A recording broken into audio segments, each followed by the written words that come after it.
Hello, everyone. We're going to give everybody another minute or so to log into the presentation.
Hello, everyone.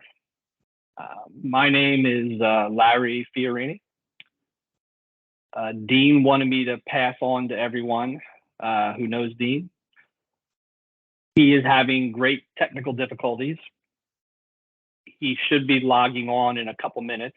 In the interim, I'm going to be doing the presentation. I wanted to introduce myself.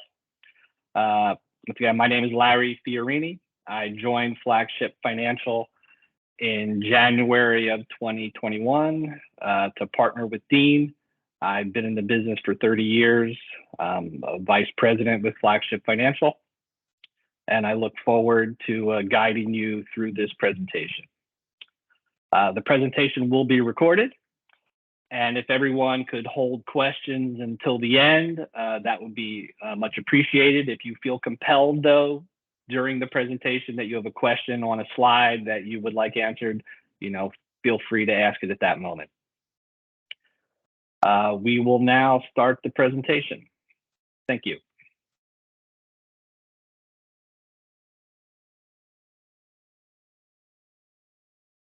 You can take a quick look at this. Our compliance requires us to list these disclosures relative to the market. Please look over this, and then we will get everything started.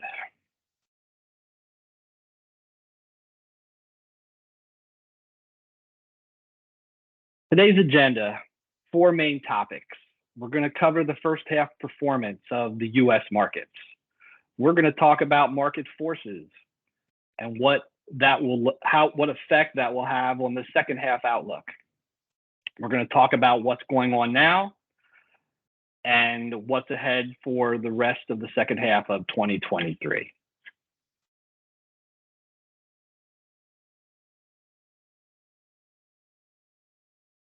Let's talk about the U.S. markets and what has happened for the first half of this year. The market was dominated by 3 overriding themes. All of them we're probably very familiar with for those of us who are watching the news. Inflation, inflation, inflation, inflation. It's been the big part of the news and the economy and the markets since spring of last year. Relative to inflation is rate hikes. What is the Fed going to do next? Is it going to pause? Is it going to increase? Is it going to decrease? And how's that going to affect the market? And lastly, the major overriding theme has been fears of a recession. Is a recession coming? Is it not coming? And it seems like almost every week there's a different perspective on whether or not we can expect an inflation. And then in the middle of this year, we had 2 other unexpected things happen. One was the big bank crisis that happened in March and April with a couple banks going under, having to be bought by other banks, and the huge effects that had on the market. And then the big thing, which ended up being a nothing, was the debt ceiling, that had a chance of being a huge catastrophe in June and ultimately ended up being a nothing, thankfully. With all of these happenings, though, the S&P still managed to post a really nice gain in the first half of this year, primarily driven by slowing inflation, and because of the slowing inflation, leading to the hope that the Fed is going to pause, and possibly stop the interest rate hike cycle that we've been on for the last 12 months. The top performing sectors in the first half were communication services, consumer discretionary, and the tech sector. The chart that you're looking at shows the performance of the U.S. stock market, as indicated by the S&P 500, from January of 23 through now. And you can see, the rather large gain that we have seen so far this year. This chart, I believe, is through June 12th. And the disclosure that I'm required to read, for those who aren't aware, the U.S.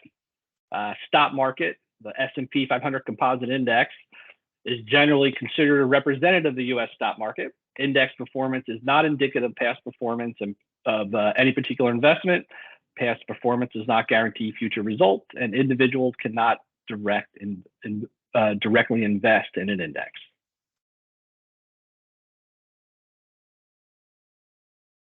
So this is one of my favorite slides because I love to read and hear about forecasters.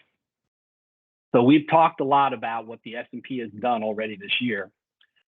And on May 31st, you can see on the slides that it closed at 4180.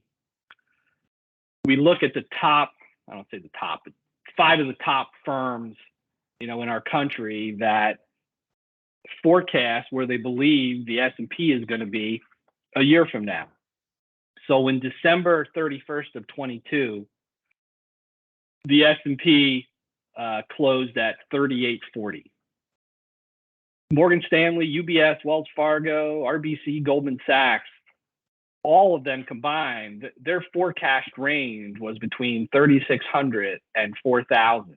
And on May 31st, it closed at 4180. And actually today, for those who haven't even looked at it, the S&P actually closed over 4,500.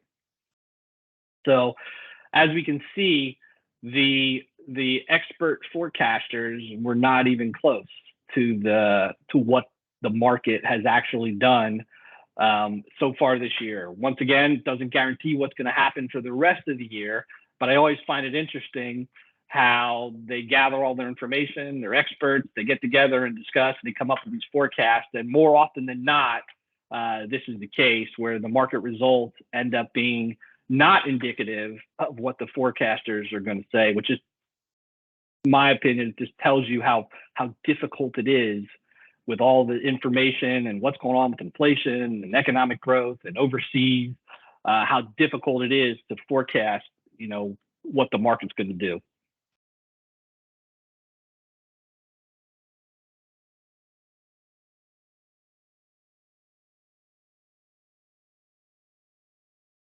To create some context about where the economy may go in the second half of this year, we thought it was important to take a look back, basically a year and a half.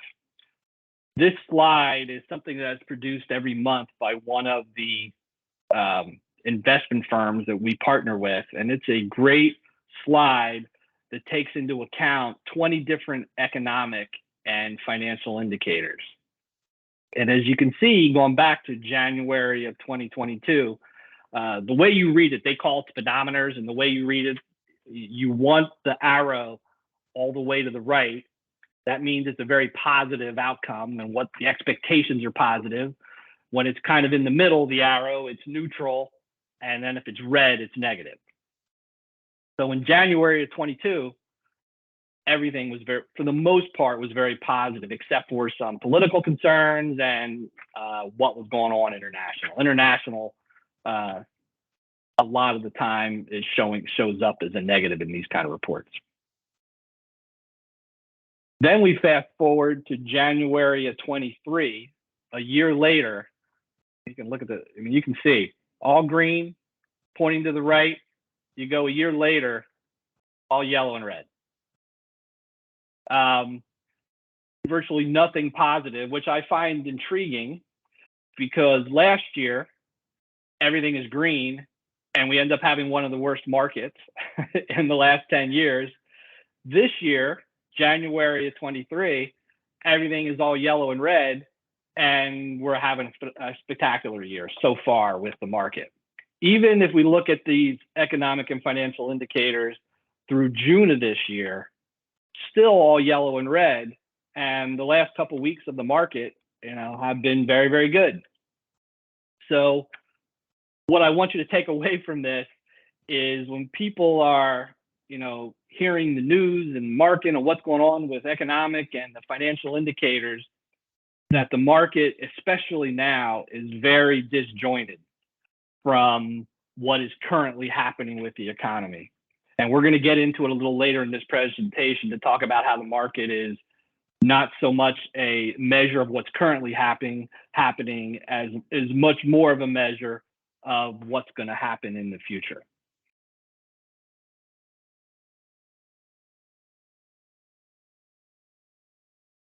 This chart shows the relationship between changes in S&P 500 performance and the 12-month forward earnings per share.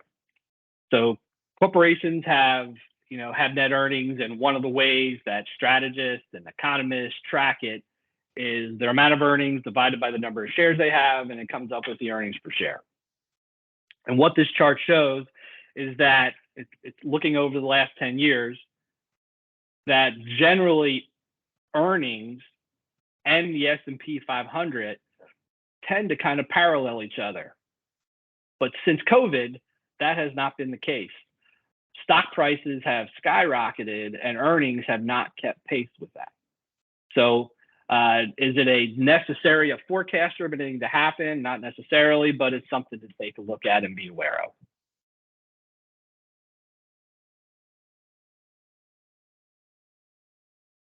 Let's talk a little about the Federal Reserve.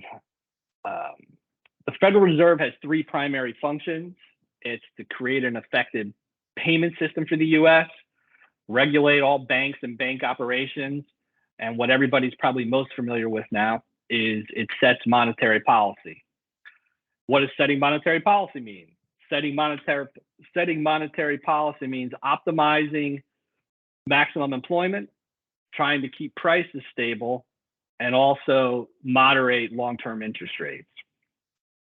As it works to uphold this goal, one of the key indicators is the overall level of consumer price, or what we call inflation, which helps it determine whether to adjust interest rates or not.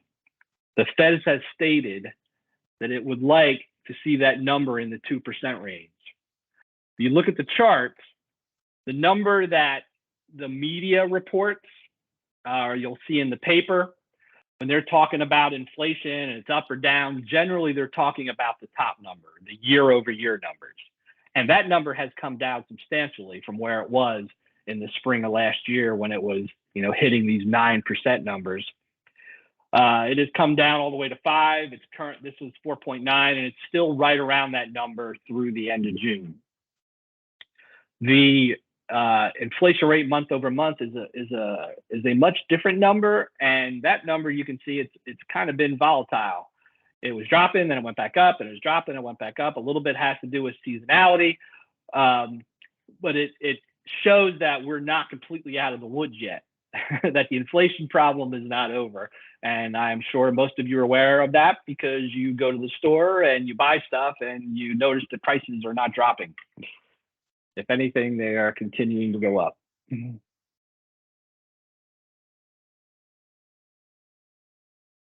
Among all of the challenging headwinds that we have recently talked about, one of the things that continues to be a positive has been the labor market, highly resistant. We look at this chart.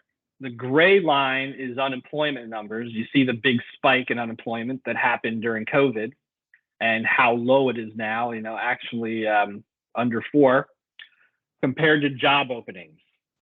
This is one of the key measures that economists and the Fed use. Is there a problem? Do we have anything to worry about the job market? And this is the key indicator of what is the likelihood of a recession. And as long as the spreads between these two continue to be where they are, it's a really positive thing for the economy.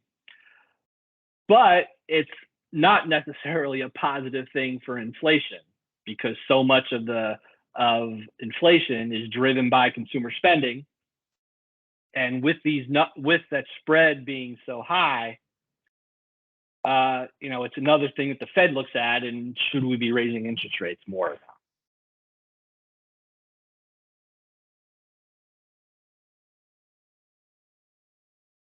One of the areas of concern, at least back in March and earlier this year, was the banking crisis that luckily was kept under control.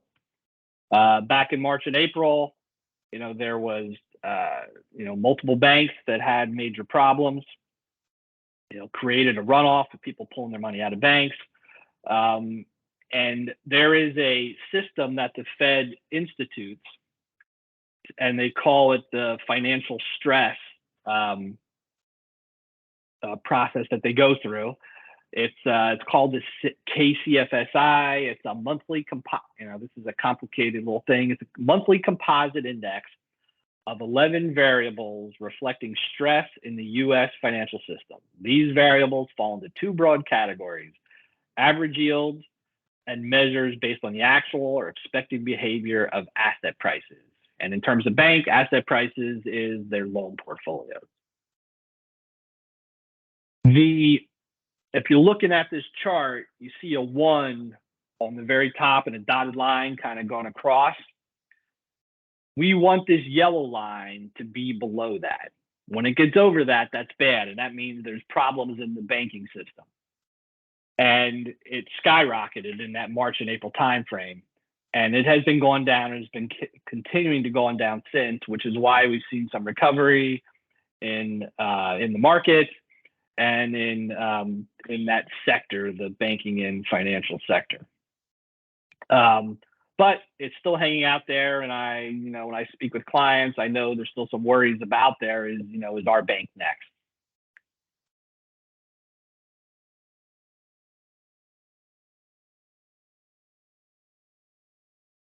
Now let's take a look at where we are now.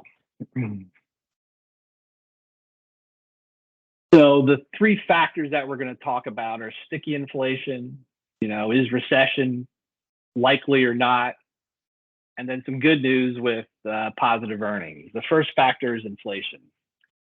While accelerating inflation is not a big concern of the market, some investors, and perhaps more importantly the Fed, worry that inflation may prove to be sticky. And if inflation remains where it is presently, then it may hamstring the Fed if it has any intention of pausing interest rates, which is what the market is starting to price in. Sticky inflation will also very likely take any potential rate cuts off the table. Until inflation can resume its march lower, or the Fed raises its target rate from 2% to 3%, which is highly unlikely, inflation is probably going to be a problem. The second factor is the concerns about a recession that weigh on the market, even as the economy has remained resilient. But there are some cracks going on. Manufacturing numbers have been weak as of late. The labor market, so even though it's still really positive and good, it's kind of flatlined a little bit. It's not continuing to get better. And a lot of from that chart we looked at a couple of charts ago that showed the 20 different economic indicators, all of them were yellow and red, and that could be a problem as well. And then lastly, China, which is a big driver of global economic growth, has experienced smaller than expected economic rebound. On the positive side, Wall Street estimates are looking for later this year and early next year, corporate profits may actually increase, mainly thanks to greater efficiencies caused by COVID, lower headcounts, reduced capital spending, and a weaker dollar, and a very strong consumer. Expectations are modest, but healthy earnings surprises may lift investor sentiment and drive higher valuations. And of course, No one can predict for certain what's going to happen. Now let's look at some forecasts for the second half of this year. There are three primary variables to get a better insight into how the economists think the economy will perform for the second half of this year and into 24. We took a look at the May 2023 survey of professional forecasters. Doesn't that sound like a cool job, professional forecaster? You can be right like 25% of the time and you get paid a lot of money to do it. The professional forecasters conducted by the Federal Reserve of Philadelphia. What this chart does is, so there's a bunch of these forecasters and they project what they think is going to happen in 2024. And then these charts take a consensus of all of them and try to apply what is most likely to happen based on all of their consensus. So these are three of the big ones that they are using to try to strategize what is going to happen in 2024. And they're changing it all the time. So as new numbers come in and they're able to research and put into their algorithm and crunch, they then alter. So these charts show a white and a yellow line. The white is from a couple months ago, and the yellow is the current one, which was the middle of May, the last time they met to discuss this stuff. So the forecast for GDP growth in 2024, at least 40% of the people think the GDP growth is going to be between 0 and 1.4%, which is low because historical numbers for GDP are in the 2 to 3% range. Unemployment, they believe, as of right now, is going to continue to be in the same range that it is currently, which is in this 4 to 4.5 range. And lastly, the inflation numbers, they are expecting to be between, so they are forecasting that inflation is going to drop, almost half of where it is right now to the 2.5 to 2.9 range. So that would probably be a great thing for the economy if that happens.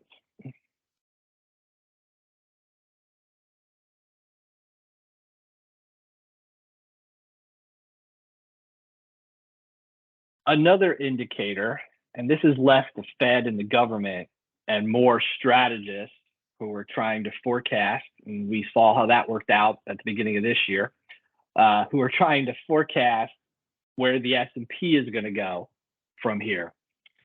And they call it the bottom-up approach. Top-down approach is macroeconomic stuff like interest rates and money supply and unemployment. Bottom-up approach is looking at earnings. And are companies making money? And if they're making money, does it warrant the current valuation of a stock price? So what this chart is showing is, once again, stock prices tend to forecast into the future. And how they would word it is it's a discounting mechanism. Means that the stock market discounts future earnings, what they believe future earnings are going to be, and comes up with a current price that makes sense for what those future earnings are. Generally, they say, once again, I'm putting up the expert strategists, believe that it's a 6 to 9 month forward-looking estimate. So currently, earnings per share has been dropping and not keeping pace with the stock market. But the stock market is so high compared to where earnings are, some strategists and experts believe that it might forecast that earnings are going to get better in the future, which then could drive the stock market even higher. But it's no guarantee, and only time will tell. And most importantly, there's no crystal ball, there's no magic formula to forecast the market. This is just one indicator that certain strategists look at to try to give them an idea what to expect in the future.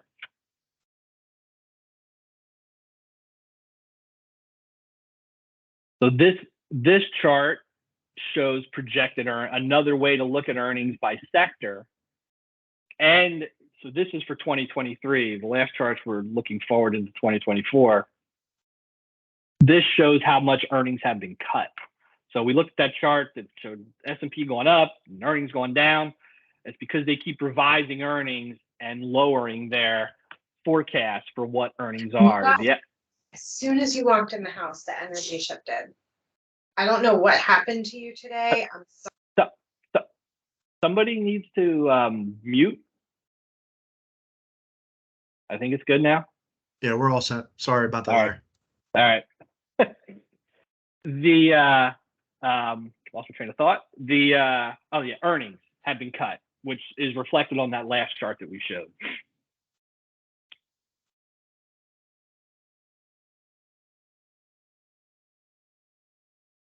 So inflation, continues and will remain to be the top challenge. Future progress on inflation may be a bit more difficult. One aspect of inflation in focus, and we talked about it a little bit earlier, is what we call this sticky inflation.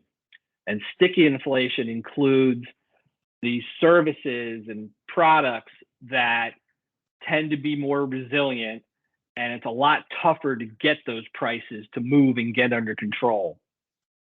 And what this graph shows is the gray line is overall inflation, or kind of a comparison of the flexible, that's basically everything else besides personal care services, medical services, and education and housing, and the sticky inflation.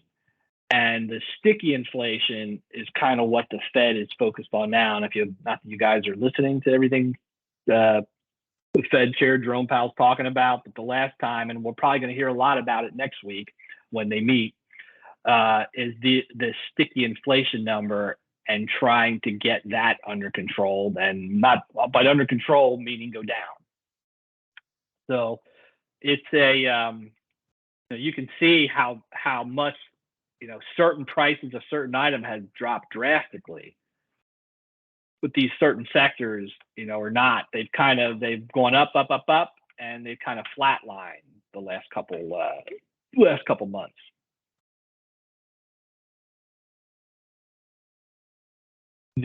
For those of you who don't know, the Fed gets to meet 4 more times this year. One of the times is next week. And right now, priced into the market is the expectation that they're most likely going to raise another quarter point. But once again, it's not locked in, and all kinds of things could change in the next week that could alter that. But that is what is priced into the market. So most likely, if they pause, that will have a positive effect. If they raise more than a quarter point, that'll have a negative effect, most likely. And then there's one in September, one in October, November, and the last one is in December. And, probably with the great degree of certainty leading up to each one is going to be a lot of media, a lot of guessing, trying to guess what they're going to do. And the market will probably have some volatility leading up to these 4 meetings, because it's just it's a real tricky time with what the Fed's trying to do and inflation, and not throw us into recession, and a lot for them to worry about. The important thing for you all, though, is to try to not focus on the headlines and the media and forecast, and to focus on the fundamentals, which is your overall strategy, whether it's Dean or I or Joe, to focus on your risk tolerance and your goals and objectives, and not get caught up in the day-to-day stuff. Because going back to a chart that we showed, 10 pages ago, if you would have looked at that chart in January of this year and said, oh my God, everything's yellow and red, everything looks horrible, why would I want to invest? Maybe I shouldn't be in the market. You would have missed an opportunity for all the gains that have been realized this year. It's very rarely is it timing the market, it's time in the market. Why I love this chart. This goes back the last 50 years.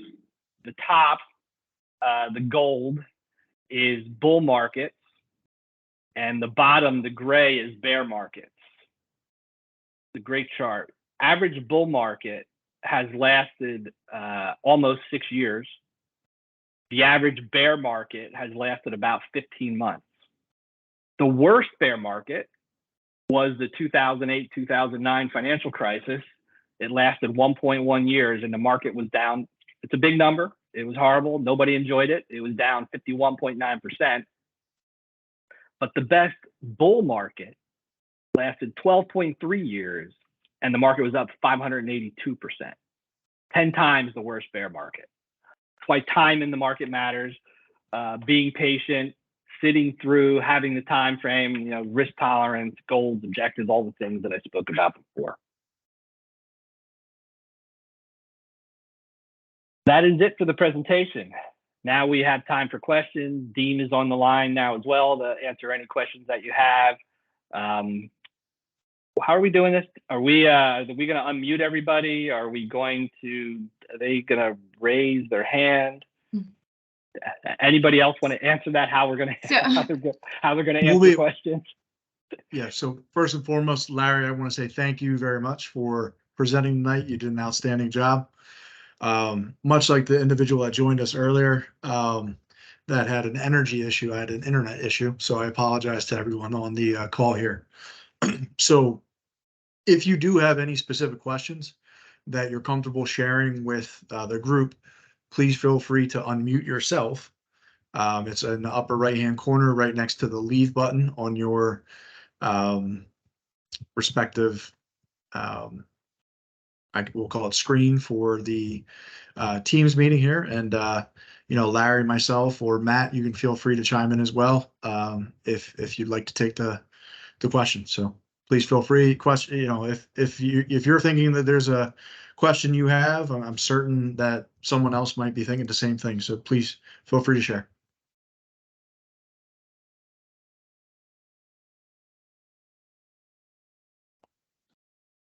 Comment on international political uncertainty. So geopolitical risk, I would say, is, and Larry alluded to this during the presentation, is almost always a red when we're looking at the economic indicators that City National Rockdale puts out. Very rarely, I don't think I've ever seen it green. At best, it might be a yellow.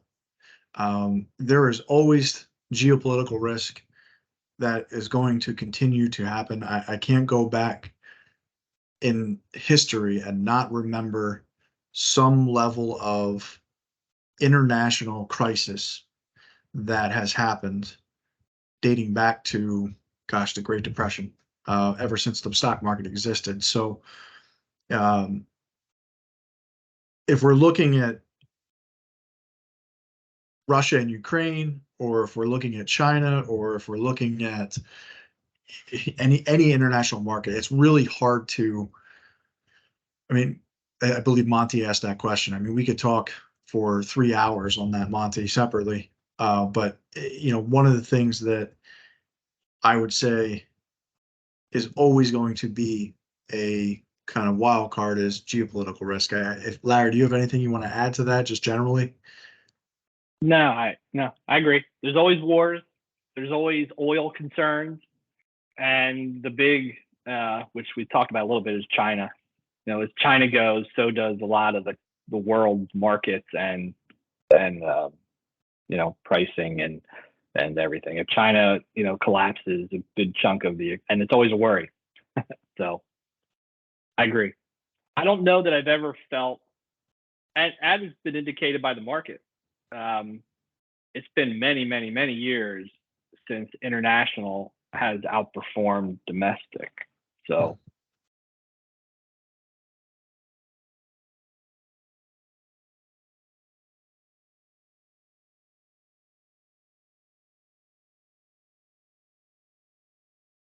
I think in line with that question, maybe I do share a slide, and I have a good chart, and I know that several individuals on this call have seen this, but I'm going to go ahead and share my screen here, and I'll zoom in just to kind of put in perspective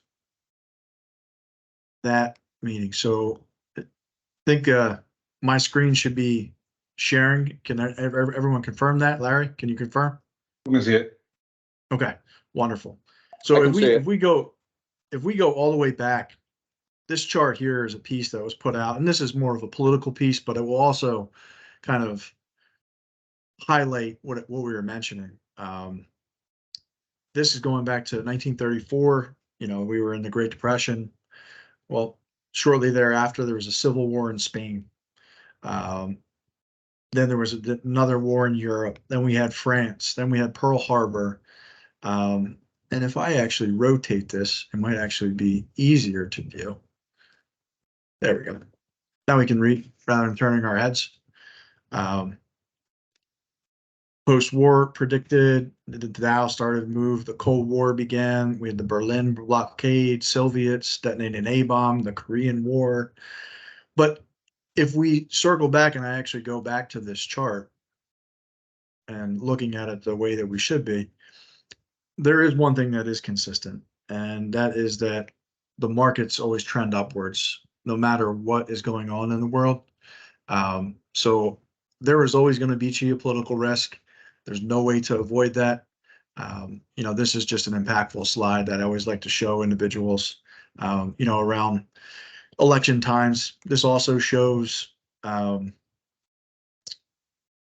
how the markets reacted towards a Republican or Democratic president. And as you can see, there really is not a heavy correlation between one political party in office or the other and positive performance or negative performance. So again, going back to one of the closing slides, one of the things that we want to make sure we always do is focus on the fundamentals. And while we acknowledge the fact that there is geopolitical risk there, I would say that it's not the right time to, you know, panic. And as long as you have time on your side and we want to stay in the market with the majority of your assets, I'm not overly concerned with a huge drop at this stage. So I'm gonna stop sharing the screen. Does anyone else have anything to add on top of that? Any other questions? Larry, do you want to add anything to what I just showed to the group? To the international, I think you covered it all. Okay.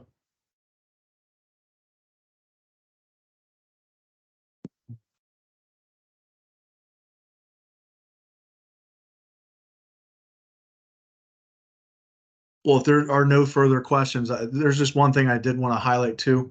With the Federal Reserve, Larry had showed that slide earlier.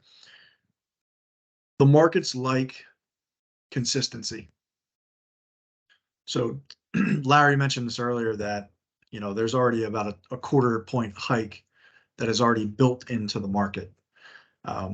So provided that the Federal Reserve does hike by a quarter point, that's what's expected. I've seen it where they choose not to raise and the markets react poorly, which is kind of the polar opposite of what you might think. But that's an action that might cause people to become bearish and want to sell off because they think, oh my goodness, something's going to happen, and they see and are forecasting something that is making them not want to raise rates. So actually not hiking might be poor for the market. And conversely, if they raise more than a quarter point, you know, that's not what's anticipated. So it also could cause the market to stir up for a little bit. But if they do raise it, what they committed to, I think it's already built into the market, and we should kind of continue to run from here. That was the only other talking point I wanted to definitely solidify, being that that's going to come up next week. So.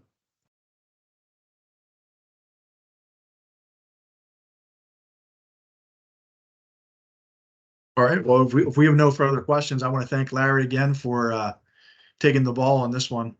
He did a great job, and thank you all for joining us. And certainly, if you have any follow-up questions for Larry, myself, Matt, Joe, the rest of the team, please feel free to shoot us an email, and we'd love to catch up on a more personalized level. So wishing you all the best, and have a great night. Thank you. Thank you. Thank you all. Thanks very much.